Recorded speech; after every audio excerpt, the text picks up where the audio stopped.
You think you know what a stranger is until one walks up your road at dusk, carrying everything she owns in a flour sack. And you realize you've never once in your life looked at a person and seen the whole weight of what brought them to your door. I've buried men I rode beside for 20 years and felt less than I felt watching that woman stand at the bottom of our porch steps, refusing to come up until somebody told her she was welcome. She'd come 1,000 miles to marry a man who was already in the ground. She didn't know that yet. I did. And I stood there with my hat in my hands, an old fool who keeps a tally book of every cow and every debt and every dead man. And for once in my miserable accounting life, I had no idea what to write down. This is the story of how she stayed anyway. Not because anybody asked her to. Lord knows we didn't deserve it. We were a broken outfit, a grieving family, a half-dead ranch, 3 children who'd stopped speaking and a man who'd stopped trying.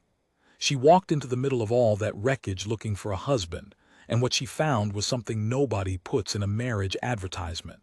She found people who were drowning, and she had a choice: turn around, walk back to the stage road, save herself. She didn't. If you've ever been the thing nobody knew how to fix, stay with me. This one's for you. Tell me in the comments where you're listening from, and if you've ever had a stranger save your life without either of you ever saying the word love out loud, I want to hear it. Because by the end of this, you're going to understand something I didn't understand for 30 years. Sometimes family isn't the people you're born to. Sometimes it's the person who shows up looking for one thing and decides to become another. Let me tell you about Nate. Let me tell you about all of us. The dog knew before I did. Old Pete had been blind in one eye for 2 winters and deaf in both ears for one, but he lifted his gray muzzle off the porch boards that evening and pointed it down the road like he was reading something off the wind. I was sitting in the cane chair I'd half-broken sitting in, working a splinter out of my thumb with the tip of my knife, and I told him to lie back down. He didn't. That dog had ignored a lightning storm that split the cottonwood by the tank, but he wouldn't ignore whatever was coming up our road. So I looked. There's a long stretch where the wagon track comes down out of the rocks before it flattens into our valley, and the light at that hour does a strange thing. It comes in low and gold and turns the dust to something almost holy, so that anything moving through it looks like it's walking out of a dream you're about to forget. A figure was walking through it, on foot, carrying something. And my first thought, God forgive me, was that it was trouble, because in my experience anything that arrives on foot at dusk is either trouble or running from it. I'm getting ahead of myself. You don't know me, and you don't know the house, and you ought to, because the house matters as much as anybody in this.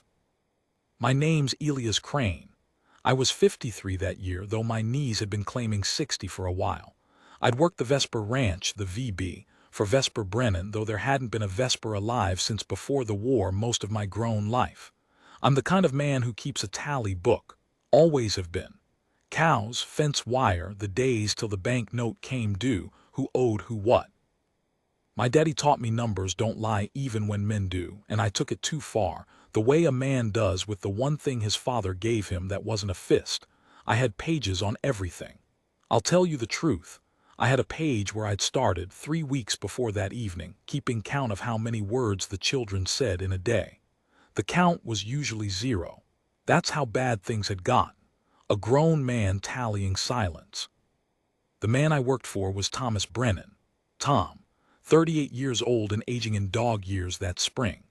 He'd had a wife named Cora, and here's where you'll want to set your jaw, because I still can't tell this part without my throat doing something. Cora had died the previous October. Childbed. The baby came early and wrong, and they both went. The baby first by a few hours and Cora at dawn. And Tom had been in the room for all of it because the snow had the doctor stuck 11 miles off and useless. I was in the room too. I held the lamp. I will not tell you what I saw. Some things a man earns the right to keep behind his teeth. After Cora, the ranch started dying the way a body dies when the heart's already gone, but nobody's told the lungs yet. Tom stopped riding fence. Cattle drifted. The note at the bank came due and he let it ride into penalty, and I knew because I keep the tally and the tally was screaming. But worse than the cows, worse than the money, the children. 3 of them. Sally, the oldest, was 9 and had decided, somewhere in the long winter, that talking was a thing other people did. She'd been her mother's shadow, that girl, and when the shadow lost the thing that cast it, she just went quiet, complete and total, like a clock you forget to wind. Joe was 7 and angry, which is what grief looks like on a boy that age. He broke things. He kicked the dog. He ran off and made us hunt him in the dark. And the baby, not the one that died, an older baby, 2.5, was a little girl named Posy who didn't understand any of it, which was somehow the worst thing of all because she still asked for her mama. Every night. Where mama? Not even a question by then. Just a thing she said into the dark like a prayer she'd given up expecting an answer to. And Tom couldn't look at her. That's the thing I'll never forgive death for. That little girl had Cora's exact eyes, and her own father couldn't hold her, because holding her was like holding the grave open and climbing down into it. So who held her? An old bachelor cowhand with hands like saddle leather and no notion in the world what to do with a crying baby except walk her up and down the porch and hum the only songs I knew, which were about whiskey and dead outlaws. I sang a 2-year-old to sleep with the ballad of a man who got hanged in Tucson. That was the state of us. That was the family. Now the woman on the road. She came down into the valley and the gold light let go of her, and she was just a woman again, dust to the knees, a dark blue dress gone gray with travel, hair black, and pulled back hard off a face that had been somewhere and seen things. She was Apache. I want to be plain about that, and plain about what it meant in that country in that year, because if I soften it I'm lying to you, and this story can't carry a lie. There were men in that valley who'd have shot her on the road and called it housekeeping. The wars weren't long cold. There was blood in the ground between her people and mine, and everybody knew exactly whose blood and exactly where. For a mescalero woman to walk alone up to a white rancher's house at dusk was either an act of madness or an act of a courage so total it looked like madness from the outside. She stopped at the bottom of the porch steps. She had a flour sack over one shoulder and a smaller bundle held against her chest like it was precious. And later I'd learn it was. It held a tin photograph and a Bible with a name in it, and a folded letter she'd carried so long the creases had gone soft as cloth. She looked at me. I looked at her. Old Pete walked down the steps, slow on his bad hips, and pushed his gray head against her free hand, and she let him. And that's the first thing I learned about her, that a strange dog trusted her before I did, and that she didn't pull her hand away even though she had to be bone-tired, and a strange beast's affection is one more thing to manage. "I am looking for Thomas Brennan," she said. Her English was careful, every word set down deliberate, like she was laying flat stones across a creek and didn't want to slip. "I have a letter." I knew about the letters. That's the part that put the knife in me right then, standing on that porch. See, back in the deep of winter, in the worst of it, before he gave up entirely, Tom had answered an advertisement. Or had one answered. There was a kind of arrangement people made then. A man alone with children writing east or writing to the agencies, and a woman alone with no place writing back, and a marriage built on a few honest letters and a railroad ticket and a hope. It sounds cold when I say it that way. It wasn't always cold. Sometimes it was the warmest thing 2 desperate people could reach for across all that distance. Cora's sister back in Ohio had arranged some of it. I gathered, trying to help, trying to save the children, and somewhere in the chain of it, a woman had agreed to come. But that was January, and the woman at the bottom of the steps had been traveling, near as I could figure later. The better part of 2 months, agency to agency, stage to stage, the last 40 miles on foot when the money ran out. And Tom had written that letter in a bad hour and then climbed so far down into his grief that I don't think he remembered he'd sent it. I'm not even certain he'd ever truly meant it. Lonely men write things at midnight they'd never say at noon. She'd crossed the whole territory to marry a man who, near as I could tell, had forgotten she was coming. I had to tell her something. She was looking at me, and the light was going, and somewhere behind me in the house I could hear Posy starting up her evening cry, that thin reedy where mama leaking through the door. And I stood there with my tally book sense of the world, the part of me that wants every column to add up, staring at a sum that would not, no matter how I worked it, come out to anything but cruel. I started and stopped. He's here, he's home. That was true. Ma'am, you ought to sit. You've come a long way. Also true. I was stacking true things up in front of the one true thing I couldn't say, the way you stack brush in front of a fire you don't want the wind to find. She didn't sit. Is he expecting me? And I am not a good liar. The tally book ruins you for it. No, ma'am, I said. I don't believe he is. Something moved across her face. Not surprise, she'd been alive too long to be surprised by a man's word coming up short. More like a door closing somewhere far back in a house, quiet, the kind of sound you only notice because of how complete the silence is after. She shifted the bundle against her chest. She looked at the road behind her, the long gold road she'd just walked down, and I understood she was doing arithmetic too. How far back to the stage road? How many hours of dark? How much was left in the flour sack? I will go, she said. And here's where I'll tell you the truth about myself, the unflattering truth, because I promised this story wouldn't carry a lie. My first feeling, God help me, was relief. Let her go. It'd be easier. No marriage that wasn't going to happen. No Tom having to surface from his grief to face a woman he'd half conjured in a midnight he didn't remember. No valley full of men who'd talk. No complication added to the books of a ranch already bleeding out.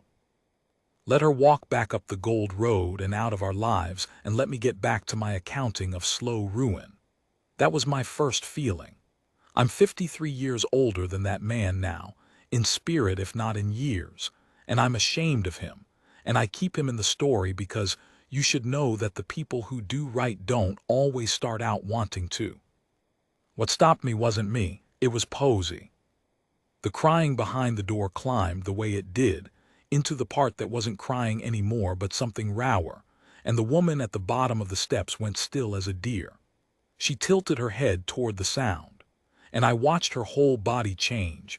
The tiredness didn't leave it, but something organized underneath the tiredness. Something woke up and stood at attention, and she said, not to me, almost to herself, "That child is hungry and alone." It wasn't a question. She knew the difference. Somewhere in her own long road she had learned exactly what a particular pitch of a child's crying means, and she heard it through a closed door across 30 feet of dusk, and the knowing pulled her up the first step before she decided to climb it. "Whose child?" she said. "His," I said.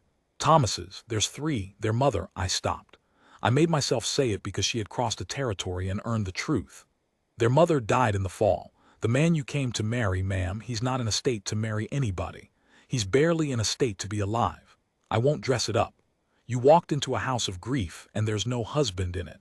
Only a broke man and 3 children going under and an old fool who can't sing a baby anything but hanging songs." I expected that to send her back up the road. It would have sent most. She came up the steps instead. She came up past me, and I caught the smell of her as she passed, wood smoke and long travel, and underneath it something clean, sage maybe, the high country, and she put her hand on the door latch, and then she stopped, because even then, even pulled by a crying child, she had the grace to ask. She looked back at me. "May I?" she said. And I, the man whose first feeling was let her go, I found my hand had come up off the porch rail, and I was nodding, and my voice came out rougher than I meant it. "Her name's Posy," I said. I didn't even know what I was asking. Be easy with her. She's been let down by everybody so far." The woman looked at me a half-second longer than she needed to, and I have thought about that look every day of the year since, because I think she understood that everybody included me, and that I knew it. Then she opened the door and went in, and old Pete went in after her like he'd known her his whole blind life, and I stood out on the porch with my splinter and my tally book and the gold going out of the road, and I listened. The crying went on for a moment. Then there was a voice low, in a language I didn't know, a few words, soft and unhurried, the cadence of something half-song. The crying hitched, caught, considered, and then, I swear this on Cora's grave, it stopped. It just stopped, the way a hard rain stops, all at once into dripping and then into nothing, and into that nothing came the smaller sound of a 2-year-old's hiccuping breath finding a new thing to do, which was to be held. I sat down in my broken chair, because my legs had quit on me. I want to tell you, Tom came out, and there was a reunion and the music swelled.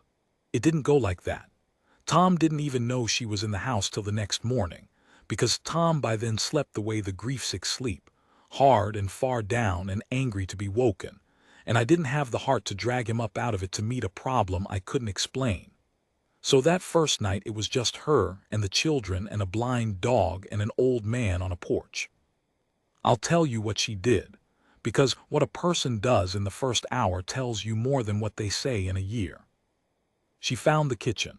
She found that we'd been living off what a sad man and a sadder cowhand can throw together, which is to say cold biscuit and worse coffee, and a despair you could taste in the grease. She found Sally, 9, silent, sitting in the corner of the kitchen where she'd taken to sitting, watching everything and saying nothing, her mother's apron folded in her lap because she carried it the way Posey carried the question, "Where Mama?" The woman didn't make Sally talk. That's the thing.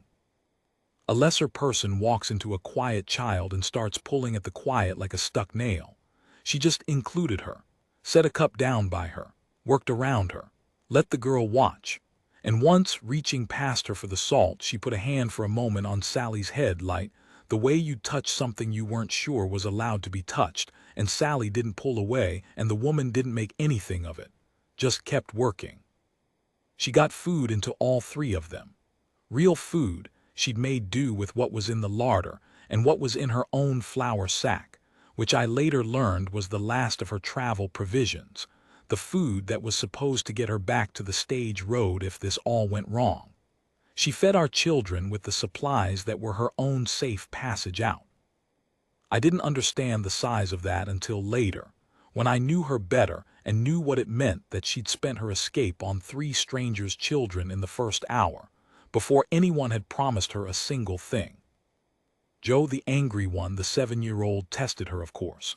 Knocked his cup off the table on purpose, watching her, the way a hurt animal does a thing to see if you'll hit it so at least the waiting's over.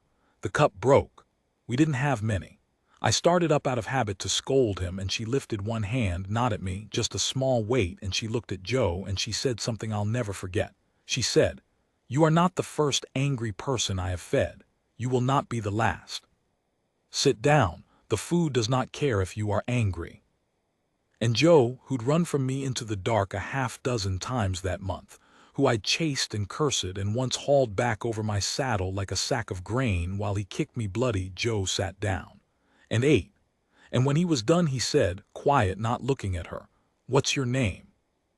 It was the first thing any of those children had asked a stranger in months. "Nate," she said. And then, because she was a careful woman and she'd seen how the valley looked at her on the road, she added the name the agency had given her, the one in the letter, the one easier on a white man's mouth and a white man's fear. They write it down as Nora.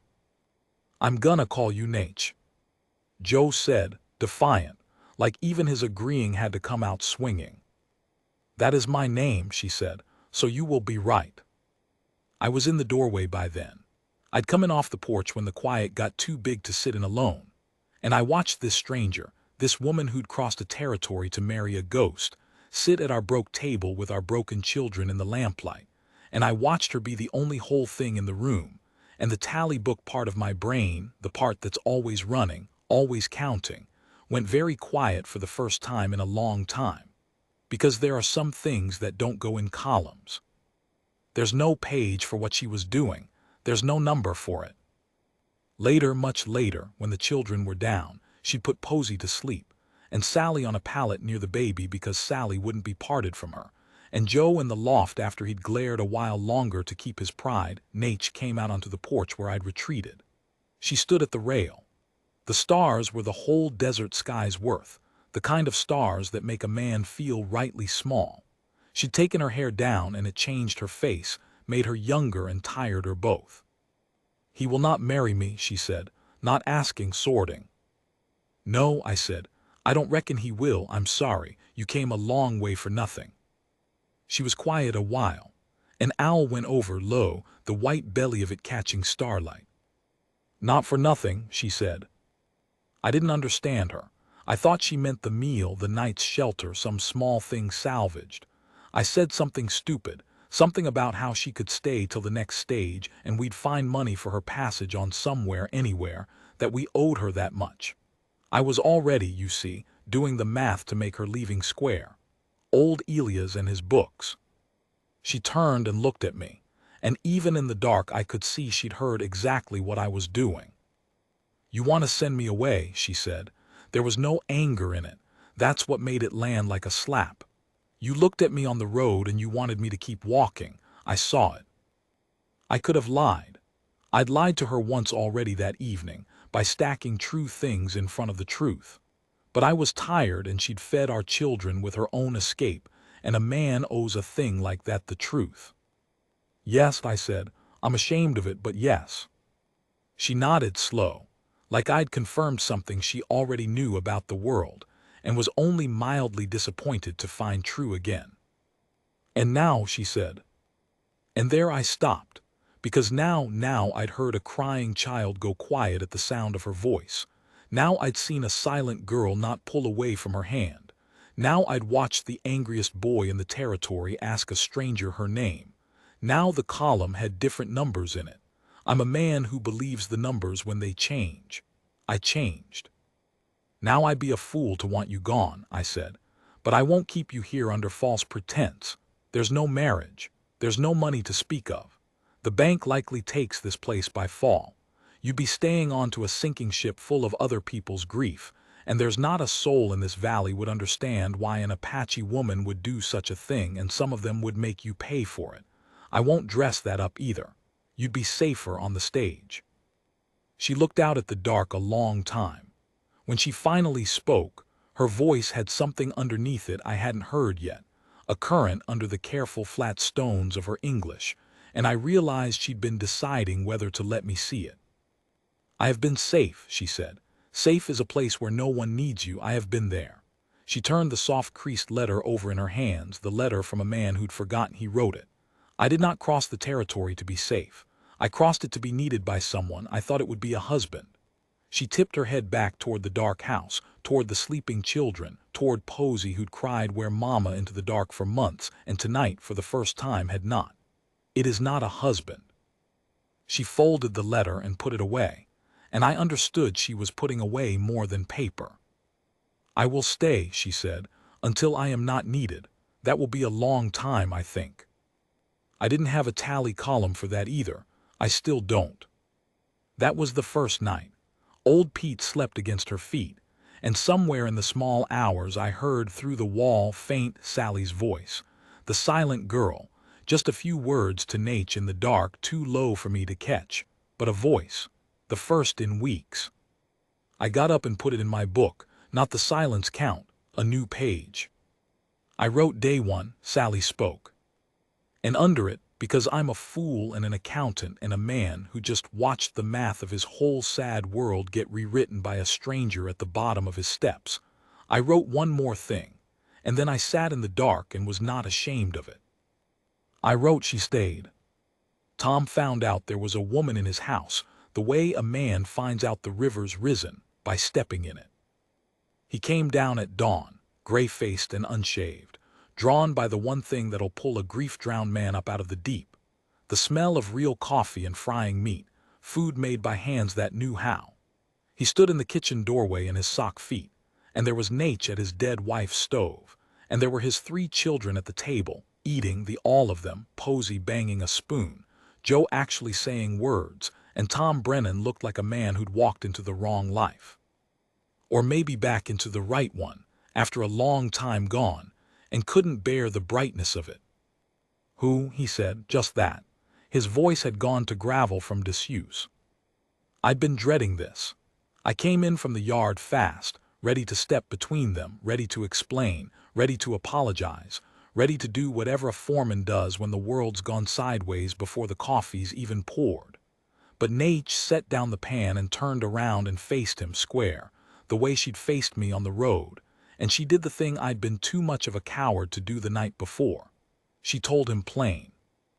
"You wrote a letter," she said, "in the winter, to the agency at Mescalero through a woman in Ohio. You asked for a wife to help with your children." She let that sit. "I am the answer to that letter. I have come a long way. I see now that you did not expect me. I see that there has been a death in this house and that you are not a man who can marry anyone right now." She paused, and her voice didn't soften but it deepened, the way a creek deepens where the bottom drops. "I'm not asking you to marry me, Thomas Brennan. I withdrew that this morning in my own heart before you woke. I am telling you only this. Your children needed feeding and I fed them. They needed quiet and I gave it. If you want me gone, say so now and I will go and there will be no debt between us. But the choice is yours and you should make it with your eyes open and not from inside your grief. I have heard a lot of speeches in my life, cattlemen and preachers and politicians and one governor. I never heard one like that. There was no plea in it and no apology and no performance. It was just a true thing, set down plain, the way she did everything." Tom looked at her. Then he looked at his children. Posey saw him looking and she did the thing she'd done every morning for months. She reached for him up that gesture. And for months he turned away from it because she had Cora's eyes and it killed him fresh each time. But this morning something was different in the room, some easing, some held-breath quality Nate had put into the air. And Tom, I watched it cost him everything. Tom crossed the kitchen and picked his daughter up. First time since the funeral. He held her against his chest stiff as a board, like a man holding something that might go off, and Posey grabbed 2 fists of his shirt and put her face in his neck, and Tom Brennan stood in the middle of his kitchen and shook. Just shook. Didn't make a sound. The tears ran down into his beard and he didn't wipe them and nobody said a word, and Nate turned back to the stove and gave him the only mercy that mattered, which was to not watch. That's when I knew she'd stay longer than a season. A woman who knows when to turn back to the stove is a woman who understands grief from the inside. "You can stay," Tom said finally into Posey's hair. His voice broke clean in half on it. "God knows you can stay. I can't." He stopped, started over. "I don't have anything to offer you, the bank." "I know about the bank," Nate said, not turning around. "Elia's told me. We will talk about the bank, but not before the children have eaten." And she put a plate of eggs in front of his empty chair, and Tom Brennan sat down at his own table for the first time in half a year and ate a meal. And that, friends, is how the saving of that family started, not with a wedding, with breakfast. Now I have to tell you about the valley, because the valley is the part where it gets hard, and I promised I wouldn't make it easy. Word travels in ranch country faster than any horse. By the end of that first week, every soul from the Ferris place to the town of Aldergate knew that Tom Brennan had an Apache woman living in his house. And you have to understand what that meant in that year in that country. It didn't matter that there was no marriage. It didn't matter, it mattered worse to some, that there was no marriage, because then it was something they could call dirtier. It didn't matter that she was saving 3 motherless children. The blood between the peoples was too fresh. There were men in that valley who'd lost kin in the wars, real losses, real graves, and they didn't draw the fine distinction between the Apache who'd done it and the Apache woman frying eggs for white children. To them, she was the enemy, full stop, living under a white man's roof, and that was a thing that could not stand. The first sign was the cattle. We had a string of yearlings on the North graze, and one morning 4 of them were dead, not rustled, killed, left to rot where they fell, which is a message and an expensive one. The tally book bled. Then somebody fired the hay we'd put up, a whole season's feed, and we stood in the dawn and watched the smoke go up black and greasy, and Tom's face did a thing I hadn't seen on it before, not grief. Anger. The grief had been killing him soft and slow. The anger, terrible as it was, looked almost like life coming back. Then it got personal. A man named Del Ferris, I'd known him 20 years, drunk with him, pulled a calf with him in a spring storm once, rode into our yard with 3 others and sat his horse and told Tom, friendly as a snake bite, that the valley had taken a vote. Not a real vote. The kind men like that hold in a saloon and call the will of decent folk. The will of decent folk was that the squaw be gone by the next Sunday, or there'd be consequences nobody wanted. And wasn't it a shame, Tom, a man of your standing, your poor wife not cold in the ground? I was there. I had my hand near my rifle the whole time, and Del Ferris knew it and didn't care, because there were 4 of them, and the law in Aldergate was a man who'd vote however the saloon voted. And here's the morally heavy thing. Here's the decision.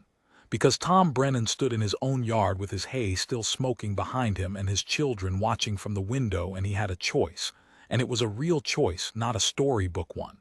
He could send her away. It would have been reasonable. It would have been what a sensible man does: protect his children, protect his land, bow to the storm and let it pass. Nobody in that valley would have blamed him.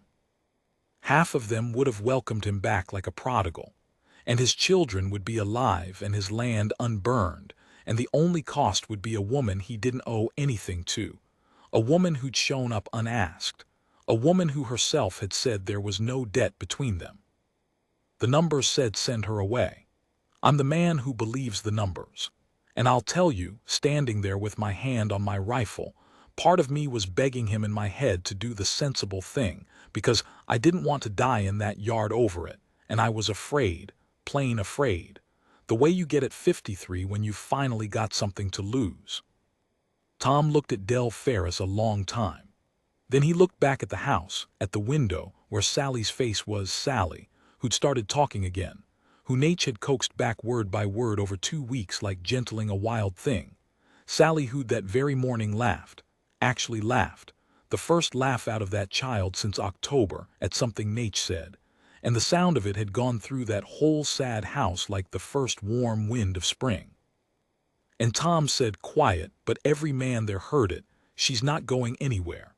And the next man who burns my feed or kills my stock, I'll know him and I'll come for him, and I won't bring the law because the law's a coward. Now get off my land. It was the bravest and the most foolish thing I ever saw a man do, and I loved him for it, and I wanted to kill him for it both. Del Ferris smiled like he'd expected nothing less, and it had cost him nothing to ask, and he turned his horse, and just before he rode out he said the thing, the cruel thing, the thing that showed you the rot underneath. He looked at the window where the children watched and he said, Cora'd be ashamed, raising her bobbies with a savage. And he rode off, and Tom stood there shaking, and I'll tell you what undid me. It wasn't Tom. It was Nate in the doorway who'd heard it, and her face, for just 1 second before she got the careful flat stones back over it, her face showed me that the cruelty had landed, that under all that grace she could be wounded same as anyone, that savage from a stranger's mouth still found the soft place. She'd crossed a territory to be needed, and she'd found a family, and she'd given them everything, and a man on a horse could still reduce it all to one word in front of the children she was raising. She gathered herself. She always did. She put her hand on Sally's shoulder, the girl pressed against her side, and she said something to the children in a low voice and turned them back into the house away from the window. And then she came out onto the porch where Tom and I stood, and I expected, I don't know what I expected, tears, or anger, or a packed flour sack. What she said was, we should move the rest of the stock to the south draw tonight, where the rock makes it hard to drive cattle off in the dark, and the children should sleep in the inner room, away from the windows until this passes. She looked at Tom. If it passes. She was already planning the defense. She'd been savaged in her own doorway in front of children she loved, and her response was logistics, was protection, was the next right thing. That's resilience. Not the kind in the songs. The kind where you take the blow and you stay standing and you immediately start figuring out how to keep everyone else from taking the next one. Why, Tom said, his voice was raw. Why would you stay through this? It's not your fight. You could go and be safe, she finished for him. She almost smiled. Yes, I could be safe. She looked out at the smoking hay and the burned grays and the long road she'd come down. I told Elias the first night, safe is a place where no one needs you. She turned and looked through the open door, where Posey was stacking blocks and knocking them down and laughing, where Joe was, and this got me, this detail, where Joe was teaching the blind dog to do something patient, a boy who 6 weeks ago kicked that same dog. "They need me," Nate said simply. "That is worth more than safe. I learned that a long time ago, when I had no one who needed me, and it nearly killed me worse than any man with a torch could." And there it was, the thing under the thing. She hadn't crossed the territory looking for a husband, not really. She'd crossed it looking for purpose, for the particular salvation that comes from being indispensable to someone, the kind of love that isn't romance, it's deeper and plainer than that. She'd been a woman alone in a world that had taken everything and assigned her to safety like a punishment. And she'd rather walk into a burning valley where 3 children needed her than live one more day where her absence wouldn't be noticed. I wrote a lot of things in my book that month. I wrote the dead cattle and the burned hay and the cost of the wire we strung and the nights we stood guard in shifts, Tom and me, with the rifles, while she kept the children quiet in the inner room and sang them low songs in a language they were starting, the older two, to pick up words of. But there were things that month I didn't put in the book. There's no column for the night Sally crawled into Nate's lap during the guard watch, too scared to sleep, and Nate held her and told her, I heard it through the wall, told her that her mother was not gone, that the people we love stay in us, that Cora was in the way Sally tucked her chin when she was thinking, was in Posey's eyes, was in the bread they'd baked together that very day, and that no man on a horse could burn that, could ever burn that. It was the one thing in the world that couldn't be burned. And Sally cried, and it was the good kind, the kind that lets something out instead of locking something in, and afterward she slept. There's no column for the way Tom started looking at Nate. I saw it before either of them did, the way an old bachelor sees everything because he spent his life outside the window of other people's lives. It wasn't the marriage of arrangement he'd written about in the winter. It was something that had grown up out of the ground they'd worked together, slow and unlooked for, the way the best things grow. Respect first, then trust, then the thing under those which neither of them would have dared name, which would have felt like a betrayal of Cora to name, and which Nate herself would have refused to act on because she would not ever be the woman who replaced a grave fresh wife. She had too much honor and too much sense. So they didn't name it. They just stood guard together. They just raised those children together. They just built, in the middle of a valley that wanted them gone, the kind of family that doesn't have a word because the words we've got are all too small. The worst night came at the end of June. They came in the dark, 4 or 5 of them, riding for the house this time, not the stock past patience, past message sending, come to finish it. But Nate had read the valley right, had read it better than the men who'd lived in it their whole lives, because she'd spent her life reading the intentions of people who wanted her gone, and she'd had us ready. The children in the inner room, the stock in the rock-walled draw, Tom and me in the dark of the barn with the rifles where we could see the yard and not be seen. I won't tell you all of it. Some of it I still don't tell. There were shots fired. There was a fire started and put out.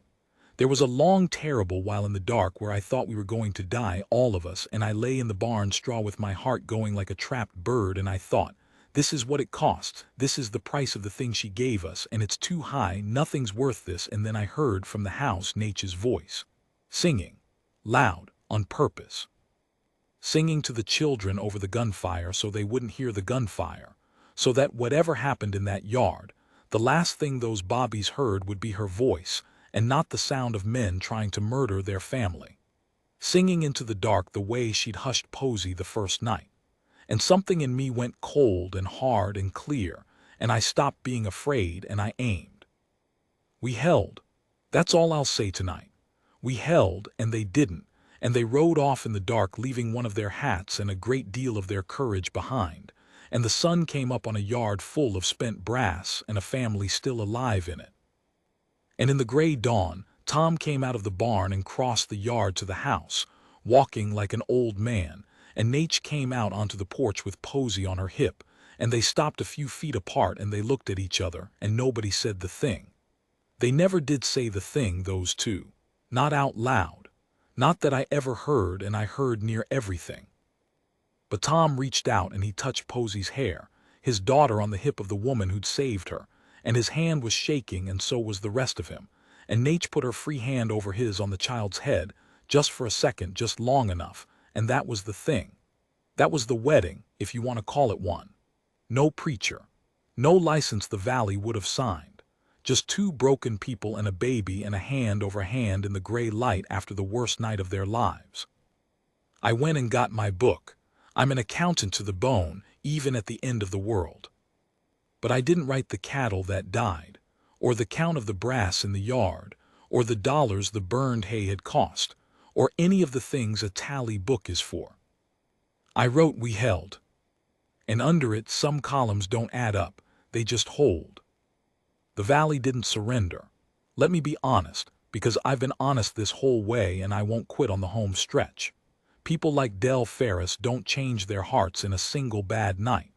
But something shifted after that summer, and it shifted for a reason I never could have predicted. A reason that had nothing to do with us holding the house and everything to do with a thing Nate did that I still can't fully account for. It was the diphtheria. It came to the valley in the back end of that summer the way it always came, out of nowhere. A child here, a child there, and then everywhere at once, that terrible strangling sickness that fills a young throat with a thing it can't breathe past. The doctor in Aldergate did what he could, which wasn't much, and rode himself near to death between farms, and lost more than he saved, and the valley that had been so full of righteousness about the savage in their midst was suddenly full of small coffins and bigger silences. It came to the Ferris place, Del Ferris's youngest, a girl of 4. Now you tell me what you'd have done. The man who burned your hay. The man who rode for your house in the dark to murder your family. The man who said your saving of 3 children was a shame on a dead woman. Cora'd be ashamed. That man's child was strangling to death 11 miles off, and the doctor was 3 farms away with a wagon of the dying and might not make it in time. And Nate knew the sickness. Knew it from the agency, where it had come through the people penned up there more than once, where she'd nursed it, where she'd buried some and pulled some back, where she'd learned the old ways and watched the doctors and put the two together the way a smart woman does. She knew a thing about steam, and about a particular way of clearing the throat, and about when to do it and how, that the overworked doctor in Aldergate either didn't know or didn't have the hours to do right. She knew, maybe, how to save Del Ferris's little girl. Word came late on a Thursday, brought by a Ferris hand who could barely look at us, sent by a desperate mother over the dead body of her husband's pride. The squaw knows the sickness, they say. Will she come? Tom said no. I want that on the record too, because Tom was a good man and even good men have a limit, and his limit was the man who tried to kill his children. No, he said. After what they did, no. Let him send for his own kind. Let him, and he couldn't finish because what he was saying was let the child die, and Tom Brennan was not, underneath the justified rage, a man who could finish that sentence. Nate was already getting her things. Nate, Tom said, did you hear what that's Ferris's child? That's the man who. I heard, she said. She was wrapping her bundle, the steam things, the herbs she kept. Quick, sure. He'd let our children die. He tried to make it happen. Yes, she said. And she stopped, and she looked at him, and she said the thing that broke me, the thing I've carried 30 years, the thing that is the whole entire point of everything I've been trying to tell you. She said, that is who he is, it is not who I am. She finished tying the bundle. A child cannot breathe, Thomas. I do not get to choose whose child. If I start choosing whose child, I become a person who watches children die for their father's sins. I have seen those people. They burned our hay. She slung the bundle. I would rather be the one who goes. And she went. In the dark. 11 miles. I drove her because I wasn't going to let her go alone, and because some part of me needed to witness it, needed to see whether the world was the kind of place where a thing like this could happen. I won't draw out the night. She worked over that child till dawn, steam and patience and that low singing, the same singing, the song that had hushed Posey, The song that had covered the gunfire, the same human sound poured now over a strangling enemy's daughter. The mother helped, hollow-eyed, trusting this stranger because she had nothing left to trust. And Del Ferris stood in the corner of that room all night, the big man, the leader of decent folk, and he watched an Apache woman fight for his daughter's life with her bare hands and her old knowledge and her refusal to count the cost. And I watched him, and I saw a thing happen to a man that I have only seen a few times in a long life. I saw him break. Not the grief break I'd watched Tom do. The other kind. The kind where everything you believed about the shape of the world turns out to be wrong, and you have to live in the wreck of it, and you have no idea how. The child lived. Sometime after the sun came up, the little girl took a clear breath, and then another, and the strangling thing in her throat let go, and she slept real sleep, healing sleep, and Nate sat back on her heels, gray with exhaustion, and she'd been awake near 2 days by then between the riding and the working, and she just sat there, and the mother was crying, and Del Ferris was standing in his corner with his face in pieces. And he said, "I was there, I heard it, I'll carry it to my grave," he said. "Why, after what I'd done? Why?" And Nate, too tired to make it gentle, said the truth, plain as she said everything. "Because she is a child, and because I would not let you make me into you." Then she asked for water and drank it, and asked if she might rest a little before the ride home, and the man who tried to burn her out put his own bed at her disposal and stood guard at the door of it. And that, friends, is how the war in our valley ended. Not with the night we held the house. With the morning a child breathed. It didn't fix everything. I won't pretend. There were folks in that valley who hated us till they died, and some who never did say a kind word, and the world didn't suddenly turn into the place we wish it was. But Del Ferris never raised a hand to us again, and more than that, Del Ferris became, in his rough, graceless way, something close to a protector, because there is no zealot like the converted, and a man who's been shown the size of his own wrongness will sometimes spend the rest of his life trying to be bigger than it. When the bank came for the VB that fall, and it came, the numbers don't lie. I'd watched them not lie for a year.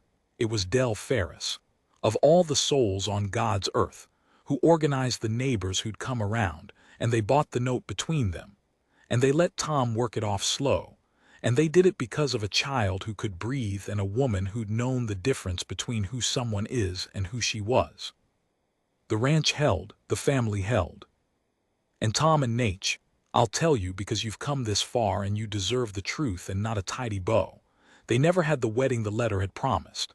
The valley would never have signed it, and more than that, I don't think either of them wanted the thing the letter had described, a marriage of arrangement, of need, of a man filling a hole in his household. What they built was stranger and stronger than that. They became, over years, the kind of partners that don't have a clean name.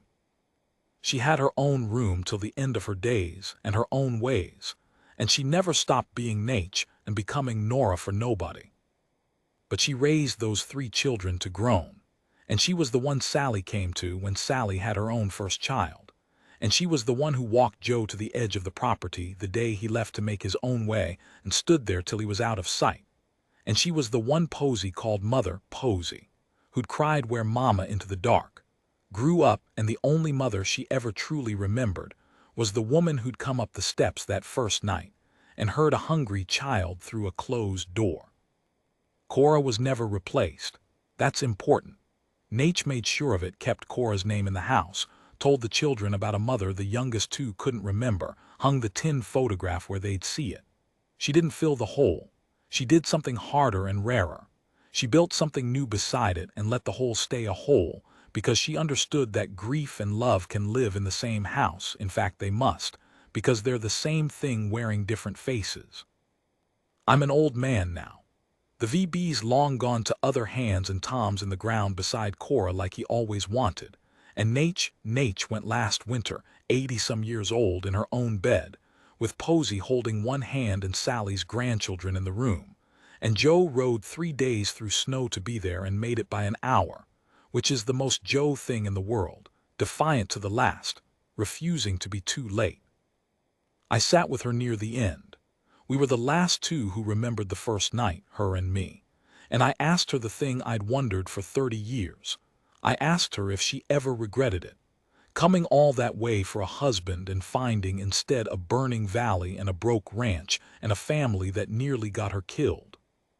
She was very weak by then.